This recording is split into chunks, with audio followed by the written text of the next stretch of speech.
ದಿನಾಂಕ 7/1/2026 ದಿನಾಂಕ 7/1/2026 ಅಣುಕು ಗ್ರಾಮ ಪಂಚಾಯಿತಿಯನ್ನು ಏರ್ಪಡಿಸಲಾಗಿದೆ. ಬಂದಿರುವ ಎಲ್ಲ ಅಧಿಕಾರಿಗಳು ಆತ್ಮೀಯವಾಗಿ ಚಪ್ಪಾಳೆಯ ಮೂಲಕ ವೇದಿಕೆ ಮೇಲೆ ಬರಬೇಕೆಂದು ಕೇಳಿಕೊಳ್ಳುತ್ತೇನೆ. ಮೊದಲನೆಯದಾಗಿ ಗ್ರಾಮ ಪಂಚಾಯಿತಿಯ ಅಧ್ಯಕ್ಷರು ಚೈತನ್ಯ ಅವರು ವೇದಿಕೆ ಮೇಲೆ ಬರಬೇಕೆಂದು, ಗ್ರಾಮ ಪಂಚಾಯಿತಿಯ ಉಪಾಧ್ಯಕ್ಷರಾದ ನೂತನ್ ಗೌಡ ಅವರು ವೇದಿಕೆ ಮೇಲೆ ಬರಬೇಕೆಂದು ಕೇಳಿಕೊಳ್ಳುತ್ತೇನೆ.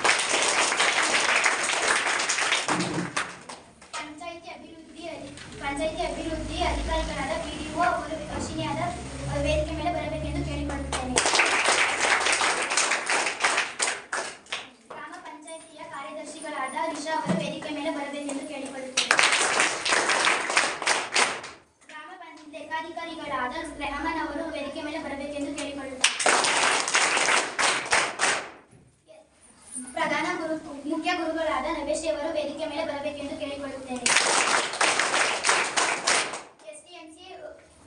STMC ಅಧ್ಯಕ್ಷರಾದ ಮೋಹಿತ್ ಅವರು ವೇದಿಕೆ ಮೇಲೆ ಬರಬೇಕೆಂದು ಕೇಳಿಕೊಳ್ಳುತ್ತೇನೆ. ಕಾರ್ಯಕ್ರಮದ ಮೊದಲಿಗೆ ಪ್ರಾರ್ಥನೆ ಮತ್ತು ಶ್ರೀ ತಂಡ.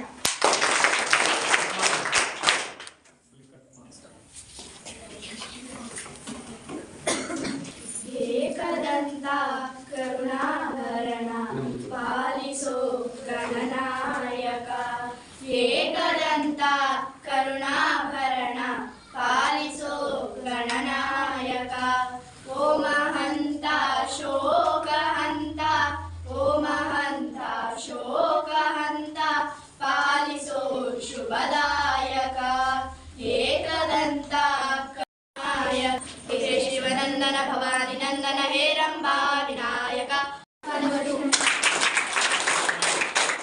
ವೇದಿಕೆ ಮೇಲಿರುವ ಗಣ್ಯರು ಹಾಗೂ ಜನರನ್ನು ಸ್ವಾಗತಿಸಲಿದ್ದಾರೆ ವಿಜೇತ. ಶಾಲಾ ಮುಖ್ಯೋಪಾಧ್ಯಾಯರಾದ ನವೇಶ್ ಅವರು 2 ಮಾತನಾಡಬೇಕೆಂದು ಕೇಳಿಕೊಳ್ಳುತ್ತೇನೆ.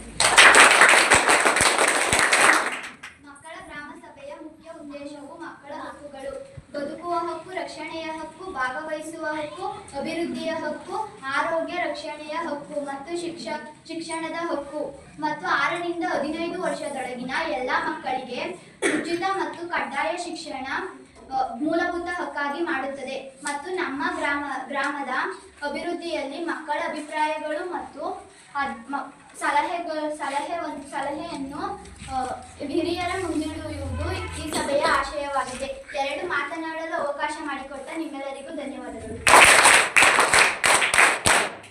ಮಕ್ಕಳ ಹಕ್ಕುಗಳ ಬಗ್ಗೆ ಮಾತನಾಡಿದ ನವೇಶ್ರೀ ಅವರಿಗೆ ಧನ್ಯವಾದಗಳು. ಪ್ರಶ್ನಾವಳಿ ಸಮಯ. ಗ್ರಾಮ ಸಭೆಗೆ ಆಗಮಿಸಿರುವ ಜನರು ನಿಮ್ಮ ಊರಿನ ಕುಂದುಕೊರತೆಗಳ ಬಗ್ಗೆ ಹೇಳಬಹುದು. ನನ್ನ ಪ್ರಶ್ನೆ PDO ಅವರಿಗೆ. ನಮ್ಮ ಊರಿನಲ್ಲಿ ಬಸ್ ವ್ಯವಸ್ಥೆ ಇಲ್ಲ. ಮಕ್ಕಳು ಸರಿಯಾದ ಸಮಯಕ್ಕೆ ಬಸ್ಸಿನಲ್ಲಿ ಪ್ರಯಾಣ ಮಾಡಲು ಸಾಧ್ಯವಾಗುತ್ತಿಲ್ಲ. ಬಸ್ಸು ಲೇಟಾಗಿ ಬರುವುದರಿಂದ ನಮ್ಮ ಮಕ್ಕಳಿಗೆ ಶಾಲೆಗೆ ಬೇಗ ತಲುಪಲು ಸಾಧ್ಯವಾಗುತ್ತಿಲ್ಲ. ಆದ್ದರಿಂದ ನೀವು ಮಕ್ಕಳಿಗೆ ಶಾಲೆಗೆ ಬೇಗ ತಲುಪಲು ಒಂದು ಬಸ್ಸನ್ನು ಬಿಡಿ. 3 ವರ್ಷದ ಹಿಂದೆಯಿಂದಲೂ ಈ ಪ್ರಶ್ನೆಗಳನ್ನು ಕೇಳುತ್ತಿದ್ದೇವೆ, ಆದರೆ ನೀವು ಇದಕ್ಕೆ ಉತ್ತರ ಕೊಡುತ್ತಿಲ್ಲ. ಈ ವರ್ಷ ನಮಗೆ ಈ ಪ್ರಶ್ನೆಗೆ ಉತ್ತರ ಬೇಕು. ಆಯಿತು, ದಯವಿಟ್ಟು ಬೇಜಾರು ಮಾಡ್ಕೋಬೇಡಿ. ಈ ಬಾರಿ ನಿಮ್ಮ ಸಮಸ್ಯೆಗೆ ಖುದ್ದಾಗಿ ನಾನೇ ನಿಂತು ನಿಮ್ಮ ಸಮಸ್ಯೆಗೆ ಪರಿಹಾರ ಕೊಡುತ್ತೇನೆ. ಮಾನ್ಯ ಲೆಕ್ಕಾಧಿಕಾರಿಗಳಲ್ಲಿ ವಿನಂತಿ. ನಮ್ಮ ಊರಿನ ಶಾಲೆಯ ಕಾಂಪೌಂಡ್ಗೆ ಮಳೆ ಬಂದು ಶಾಲೆಯ ಕಾಂಪೌಂಡ್ ಹಾಳಾಗಿದೆ. ಆದ್ದರಿಂದ ಅದನ್ನು ಸುಣ್ಣ ಬಣ್ಣ ಹೊಡೆಸಿಕೊಡಬೇಕೆಂದು ತಮ್ಮಲ್ಲಿ ವಿನಂತಿ. ಮತ್ತು ನಮ್ಮ ಶಾಲೆಯ ಕಟ್ಟಡಗಳು ಶಿಥಿಲಗೊಂಡಿವೆ. ಆದ್ದರಿಂದ ಅದನ್ನು ನಿರ್ಮಿಸಿಕೊಡಬೇಕೆಂದು ತಮ್ಮಲ್ಲಿ ಕೇಳಿಕೊಳ್ಳುತ್ತೇನೆ. ಬೇಗ ಆದಷ್ಟು ನಿಮ್ಮ ಶಾಲೆಯ ಕಾಂಪೌಂಡುಗಳಿಗೆ ಸುಣ್ಣ ಬಣ್ಣವನ್ನು ಹೊಡೆಸಿ ನಿಮ್ಮ ಶಾಲೆಯ ಕಟ್ಟಡಗಳನ್ನು ನಿರ್ಮಾಣ ಮಾಡಿಸಲು ಮೇಲಧಿಕಾರಿಗಳಿಗೆ ತಿಳಿಸಿ ಬೇಗ ಆದಷ್ಟು ಮಾಡಿಸಿಕೊಳ್ಳುತ್ತೇನೆ. ನಿಮ್ಮ ಸಮಸ್ಯೆಯನ್ನು ನಾನು ಪರಿಹಾರಪಡಿಸುತ್ತೇನೆ. ಮಾನ್ಯ ಅಧ್ಯಕ್ಷರೇ, ನಮ್ಮ ಊರಿನಲ್ಲಿ ಶುದ್ಧ ಕುಡಿಯುವ ನೀರಿನ ಘಟಕ ಹಾಳಾಗಿದೆ. ಅದನ್ನು ಸರಿಪಡಿಸಿಕೊಡಬೇಕೆಂದು ಕೋರಿಕೊಳ್ಳುತ್ತಿದ್ದೇವೆ. ಅದನ್ನು 2 ವರ್ಷದಿಂದ ಕೇಳುತ್ತಾನೆ ಇದ್ದೇವೆ. ನೀವು ಆದರೂ ಅದನ್ನು ಸರಿಪಡಿಸಿಕೊಡಲಿಲ್ಲ. ದಯವಿಟ್ಟು ಈ ವರ್ಷದಲ್ಲಿ ಅದನ್ನು ಸರಿಪಡಿಸಿಕೊಡಿ. ಈಗಾಗಲೇ ಈ ವಿಷಯ ನಮ್ಮ ಗಮನಕ್ಕೆ ಬಂದೈತೆ. ಮೇಲಧಿಕಾರಿಗಳ ಜೊತೆ ಮಾತಾಡಿ ನಿಮ್ಮ ಸಮಸ್ಯೆನ ಆದಷ್ಟು ಬೇಗ ನೀರಿನ ಘಟಕಗಳನ್ನ ನಾವು ನಿರ್ಮಿಸ್ಕೊಡ್ತೀವಿ. ನನ್ನ ಪ್ರಶ್ನೆ ಮಾನ್ಯ PDO ಅವರಿಗೆ. ಮಾನ್ಯ PDO ಅವರೇ, ನಮ್ಮ ಪಂಚಾಯಿತಿ ವ್ಯಾಪ್ತಿಯ ಜೊತೆಗೆ ಏನೇನು ಕ್ರಮಗಳನ್ನು ಕೈಗೊಂಡಿದ್ದೀರಿ ಅಂತ ತಿಳಿಸ್ಕೊಡಿ ಮೇಡಮ್.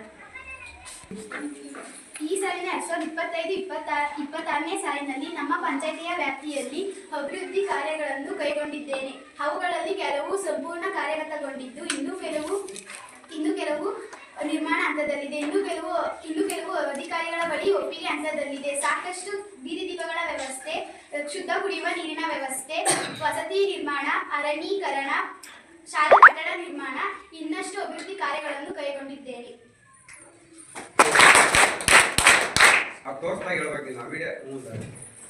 ನೋಡಿ, ಇಲ್ಲಿ ದಾಖಲೆಗಳು ಇದ್ದಾವೆ. ಈ ಸಾಲಿನ ನೋಡಿ, ದಾಖಲೆಗಳು ಇದ್ದಾವೆ. ನನ್ನ ಪ್ರಶ್ನೆ STMC ಅಧ್ಯಕ್ಷರಿಗೆ. ಶಾಲಾ ಉಸ್ತುವಾರಿ ಹೊತ್ತಿರುವ STMC ಅಧ್ಯಕ್ಷರೇ, ಶಾಲಾ ಸೌಕರ್ಯಗಳ ಬಗ್ಗೆ ಮತ್ತು ಶಾಲಾ ಶೈಕ್ಷಣಿಕ ಪ್ರಗತಿ ಬಗ್ಗೆ ನೀವು ಕ್ರಮ ಕೈಗೊಳ್ಳುವುದನ್ನು ಸ್ವಲ್ಪ ತಿಳಿಸಿ ಸ್ವಾಮಿ. ನಾನು ಕಳೆದ 2 ವರ್ಷಗಳಿಂದ ನಮ್ಮೂರ ಶಾಲೆಯಲ್ಲಿ STMC ಅಧ್ಯಕ್ಷನಾಗಿ ಕಾರ್ಯನಿರ್ವಹಿಸುತ್ತಿದ್ದೀನಿ ಮತ್ತು ಶಾಲೆಯ ಕುಂದುಕೊರತೆಗಳನ್ನು ಸ್ವತಃ ನಾನೇ ನಿಂತು ಬಗೆಹರಿಸುತ್ತಿದ್ದೀನಿ. ಹಾಗೂ ಶಾಲೆಯ ಶೌಚಾಲಯ ವ್ಯವಸ್ಥೆಯನ್ನು ಪಂಚಾಯಿತಿಯೊಂದಿಗೆ ಹೋರಾಟ ಮಾಡಿ ಕೊಡಿಸಿದ್ದೀನಿ ಮತ್ತು ಉಚಿತ ನೋಟ್ಬುಕ್ಗಳು, ಉಚಿತ ಬ್ಯಾಗ್ಗಳನ್ನು ಕೊಡಿಸುವ ವ್ಯವಸ್ಥೆಯನ್ನು ಮಾಡಿದ್ದೀನಿ. ಶೈಕ್ಷಣಿಕ ಪ್ರಗತಿಯ ವಿಶೇಷ ತರಗತಿಯನ್ನು ಮಾಡಲು ಮುಖ್ಯೋಪಾಧ್ಯಾಯರೊಂದಿಗೆ ಮಾತಾಡಿದ್ದೀನಿ. ನನ್ನ ಅಧಿಕಾರ ಇರುವವರೆಗೂ ಶಾಲೆಯ ಅಭಿವೃದ್ಧಿಗಾಗಿಯೇ ನಾನು ನುಡಿಬಾಗಿರುತ್ತಿರ್ತೀನಿ. ಧನ್ಯವಾದಗಳು. ಮಾನ್ಯ ಮುಖ್ಯ ಶಿಕ್ಷಕರಿಗೆ ನನ್ನ ಪ್ರಶ್ನೆ. ನಮ್ಮ ಶಾಲೆಯಲ್ಲಿ ಶೌಚಾಲಯ ಕಡಿತಗೊಂಡಿದೆ ಹಾಗೂ ಮಕ್ಕಳು ಊಟ ಮಾಡುವಾಗ ಧೂಳು ಬಂದು ಊಟ ಮಾಡಲು ಆಗುತ್ತಿಲ್ಲ. ಆದ್ದರಿಂದ ನೀವು ಇದನ್ನು ಗಮನ ಹರಿಸಬೇಕು ಎಂದು ಕೋರಿಕೊಳ್ಳುತ್ತೇನೆ. ಇದು ನಿಮ್ಮ ಸಮಸ್ಯೆ ಮಾತ್ರ ಅಲ್ಲ, ಇದು ನಮ್ಮ ಸಮಸ್ಯೆಯೂ ಕೂಡ.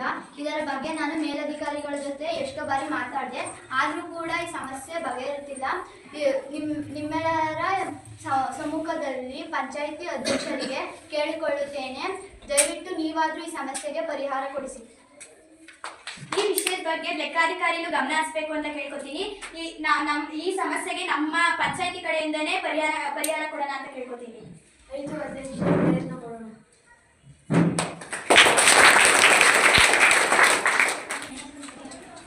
ಮಾನ್ಯ ಕಾರ್ಯದರ್ಶಿ, ನಮ್ಮ ಊರಿನಲ್ಲಿ ರಾತ್ರಿ ವೇಳೆಯಲ್ಲಿ ಬೀದಿ ದೀಪಗಳು ಹಾಳಾಗಿವೆ, ಸರಿಪಡಿಸಿ ಕೊಡಿ ಸ್ವಾಮಿ. ಈ ವಿಷಯ ನಮಗೂ ಬಂದಿದೆ. ಈ ಸಮಸ್ಯೆಯನ್ನು ಕೊಡುತ್ತೀವಿ. ಮಾನ್ಯ ಲೆಕ್ಕಾಧಿಕಾರಿಗಳಲ್ಲಿ ವಿನಂತಿ. ನಮ್ಮ ಊರಿನ ಶಾಲೆಯ ಕಾಂಪೌಂಡ್ಗೆ ಮಳೆ ಬಂದು ಶಾಲೆಯ ಕಾಂಪೌಂಡು ಹಾಳಾಗಿದೆ. ಆದ್ದರಿಂದ ಅದನ್ನು ಸುಣ್ಣ ಬಣ್ಣ ಹೊಡೆಸಿಕೊಡಬೇಕೆಂದು ಕೇಳಿಕೊಳ್ಳುತ್ತೇನೆ ಮತ್ತು ನಮ್ಮ ಶಾಲೆಯ ಕಟ್ಟಡಗಳು ದುರಸ್ತಿಗೊಂಡಿವೆ, ಅದನ್ನು ನಿರ್ಮಿಸಿಕೊಡಬೇಕೆಂದು ತಮ್ಮಲ್ಲಿ ವಿನಂತಿ. ಅಣಕು ಗ್ರಾಮ ಪಂಚಾಯಿತಿ ಕಾರ್ಯಕ್ರಮಕ್ಕೆ ಬಂದು ಕಾರ್ಯಕ್ರಮವನ್ನು ಯಶಸ್ವಿಗೊಳಿಸಿಕೊಟ್ಟ ಅಧ್ಯಕ್ಷರಿಗೆ ವಂದನೆಗಳು. ಅಣಕು ಗ್ರಾಮ ಪಂಚಾಯಿತಿ ಸಭೆಯನ್ನು ಯಶಸ್ವಿಗೊಳಿಸಿಕೊಟ್ಟ PDO ರವರಿಗೂ ವಂದನೆಗಳು. ಅಣಕು ಗ್ರಾಮ ಪಂಚಾಯಿತಿ ಸಭೆಯನ್ನು ಯಶಸ್ವಿಗೊಳಿಸಿಕೊಟ್ಟ ಲೆಕ್ಕಾಧಿಕಾರಿಗಳಿಗೂ ವಂದನೆಗಳು. ಅಣಕು ಗ್ರಾಮ ಪಂಚಾಯಿತಿ ಸಭೆಯನ್ನು ಯಶಸ್ವಿಗೊಳಿಸಿದ ಉಪ ಅಧ್ಯಕ್ಷರಿಗೂ ವಂದನೆಗಳು. ಅಣಕು ಗ್ರಾಮ ಪಂಚಾಯಿತಿ ಸಭೆಯನ್ನು ಯಶಸ್ವಿಗೊಳಿಸಿದ ಕಾರ್ಯದರ್ಶಿಯವರಿಗೂ ವಂದನೆಗಳು. ಅಣಕು ಗ್ರಾಮ ಪಂಚಾಯಿತಿ ಸಭೆಯನ್ನು ಯಶಸ್ವಿಗೊಳಿಸಿಕೊಟ್ಟ ಮುಖ್ಯ ಗುರುಗಳಿಗೂ ವಂದನೆಗಳು. ಅಣಕು ಗ್ರಾಮ ಪಂಚಾಯಿತಿಯ ಸಭೆಯನ್ನು ಯಶಸ್ವಿಗೊಳಿಸಿಕೊಟ್ಟ SDMC ಅಧ್ಯಕ್ಷರಿಗೂ ವಂದನೆಗಳು. ವಂದನೆಗಳು. ವಂದನಾರ್ಪಣೆ ಮಾಡಲು ಅವಕಾಶ ಕೊಟ್ಟ ಎಲ್ಲರಿಗೂ ಧನ್ಯವಾದಗಳು. ವಂದನಾರ್ಪಣೆ ಮಾಡಿದ ತೇಜಸ್ವಿನಿಯವರಿಗೆ ಧನ್ಯವಾದಗಳು.